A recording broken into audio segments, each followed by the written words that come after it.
నమస్కారం అండి. Welcome to my channel virus garden. ముందుగా అందరికీ మహిళా దినోత్సవ శుభాకాంక్షలు అండి. మహిళలు అన్ని రంగాల్లోనూ చాలా ముందొస్తున్నారు.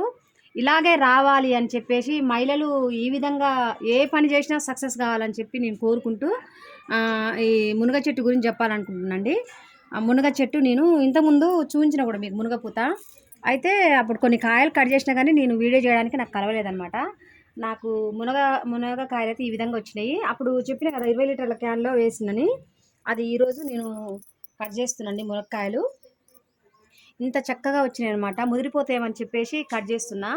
ఈ విధంగా వచ్చినాయి ఆ ములక్కాయలు కట్ చేస్తున్నాండి. ఏం లేదండి, మనం దీంట్లో ఆర్గానిక్ పండించుకుంటున్నాం కాబట్టి మందు లేకుండా చాలా చక్కగా టేస్టీగా ఉంటాయి అనమాట ములక్కాయలు.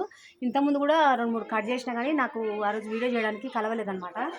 అయితే ఏం లేదు, మనం కిచెన్ వేస్టేజ్ ఇంట్లో నుంచి వచ్చిన వాటితోనే మనం ఇంత చక్కగా మనం కూరగాయలు పండించుకోవచ్చండి. అలాగని చెప్పి నేను మునక్కాయలని కట్ చేస్తున్నా. ముదిరిపోయేలాగా ఉన్నాయి అనమాట, అందుకని చెప్పి కట్ చేస్తున్నా. ఇంకా పూత అలాగే ఉంది పైన అయితే, ఇంకా పూత ఇక్కడ పూత ఉంది, ఇక్కడ పూత మొత్తం ఉంది, ఇంకా కొంచెం పూత ఉంది, ఇటు సైడ్ పూత ఉంది. కాయలు అయితే ఇంట్లోకి మధ్యలో అయితే వస్తున్నాయండి. కూరగాయలు అయితే ములక్కాయలు కూడా చాలా రేటు ఉందండి. హాఫ్ కేజీ 50 రూపాయలు అట్లా అమ్ముతున్నారనమాట మార్కెట్లో. మనకు కూడా ఒక చెట్టు ఉంటే చాలా చక్కగా ఇంట్లోనే కట్ చేసుకొని పండించుకొని తినొచ్చండి ములక్కాయలు అయితే. నాకైతే ఈ విధంగా వచ్చినాయి.